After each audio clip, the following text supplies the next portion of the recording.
আজকে আমরা এখানে ঐক্যবদ্ধ হয়েছি কি কারণে আপনারা সবাই জানেন। তারপরেও সকলকে অবগত করার জন্য আমি আরেকবার প্রকাশ করতেছি যে আমাদের বাংলাদেশ, আমরা সবাই বাংলাদেশে এখানে, তাই না? আমাদের বাংলাদেশ ফেসিবাদ মুক্ত হওয়ায় আমাদের ছাত্র জনতা যে বিপ্লব ফিরিয়ে আনছে, যাদের রক্ত পেরিয়ে আমরা আজকে আমাদের বাংলাদেশের বিপ্লব অর্জন করছি। স্বাধীনতা 1971 সালে পাইছি অন্য দেশের সাথে যুদ্ধ করি।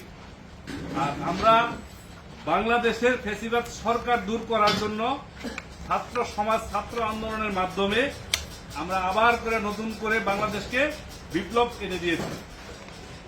সেই ছাত্র ছাত্রী যারা আমাদের এই বিপ্লবের জন্য প্রাণ দিয়েছে, তাদের জন্য আজকে এই মিলাদ ও দোয়ার মাহফিলের আয়োজন করা হয়েছে। সকলে আমরা তাদের জন্য দোয়া করব, আল্লাহ যেন তাদেরকে শাহাদাত বরণ করছে যারা, তাদেরকে যেন শহীদ হিসাবে আল্লাহ পাক কবুল করে। তারপরের কথা হচ্ছে এই যে আমরা দীর্ঘ 17 বছর অনেকেই, আমি সহ অনেকে এখানে দীর্ঘ 17 বছর দেশের বাহিরে, একমাত্র এই ফ্যাসিবাদ সরকারের কারণে, এই শেখ হাসিনা সরকারের কারণে যে জুলুম, অত্যাচার, নির্যাতন এমন কিছু নাই যে সে বাংলাদেশে করে নাই। আজকে একটা নিউজ দেখলাম একটু আগে যে নাকি নিজের হাতে বুকে পাড়া দিয়া একজনকে জবাই করছে। কত বড় ফ্যাসিবাদ সরকার হইলে এই কাজ করতে পারে। আমরা জানি যুগ যুগান্তরে স্বৈরাচারী শাসন কোন দেশেই টিকে নাই। নমরুদ, ফেরাউন আরো অনেকেই এই পৃথিবী শাসন করতে চাইছে, যারা পারে নাই। তার একটা দৃষ্টান্তমূলক উদাহরণ যে আমাদের শেখ হাসিনা সরকার 41 সালের প্ল্যান করে, অমুক প্ল্যান করে, অমুক প্ল্যান করে, কাদের কাকু অনেক কথা বলে, ঠিক আছে, তাদেরকেও আজকা বিতাড়িত হয়ে, অপমান হয়ে দেশ ছাড়তে হয়েছে। তো সেই সুভাগ্যে আমরা এই আয়োজন করছি। আমাদের এই আয়োজনের মধ্যে আমাদের সভাপতি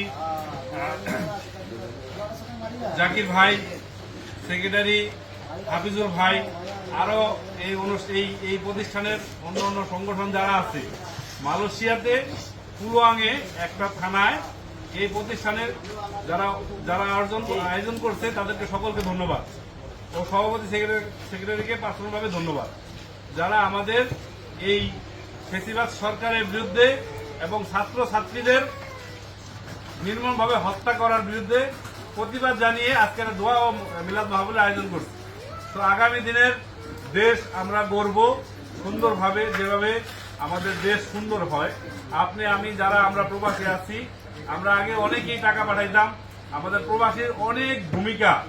বাংলাদেশের রেমিটেন্স, আমরা রেমিটেন্স যোদ্ধা হিসেবে পরিচিত। তো এই রেমিটেন্স যোদ্ধাদের কাজ কি?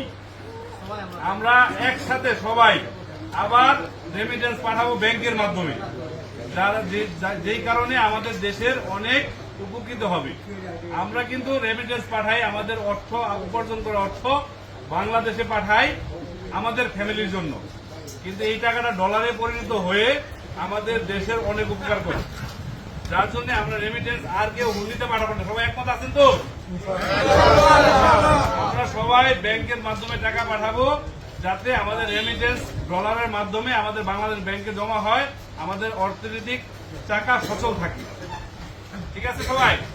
তারপরে কথা হচ্ছে আমরা এখানে যারা প্রবাসী আছি, এক একজন এক এক ডিস্ট্রিক্টের এক এক জেলা, আমরা সবাই ভাই ভাই। এখানে আমাদের বাপ মা নাই, তো আমরা সবাই ভাই ভাই।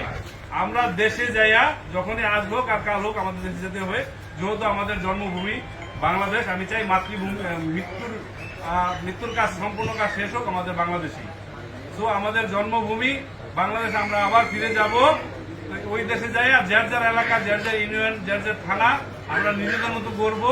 ফ্যাসিবাদ সরকার যাতে আর তৈরি না হয়, আমরা যাতে সুন্দরভাবে বসবাস করতে পারি, একে অপরের ভাই হিসেবে আমরা যাতে সমাজ গড়তে পারি।